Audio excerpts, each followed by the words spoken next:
আমাদের শরম লজ্জা শেষ। একই একই দেশে দুই মেন্টালিটির জেনারেশন।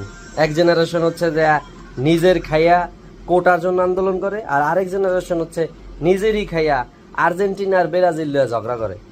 সো সবচেয়ে বড় মেন্টালিটিটা এখন যে কই গেছে, আজকে যারা কোটা আন্দোলন করতেছে বৃষ্টির মধ্যে রোদের মধ্যে, সারা ঢাকা ব্লক আউট করে দিচ্ছে শুধুমাত্র কি তার স্বার্থের জন্য, এই দেশের স্বার্থের জন্য, দেশের জনগণের স্বার্থের জন্য, এই জেনারেশনের জন্য।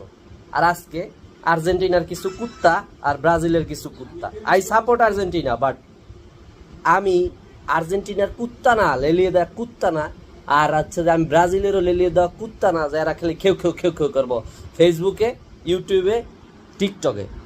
ভাই, we have enough time to think about ourself. এখনো সময় আছে। শুধু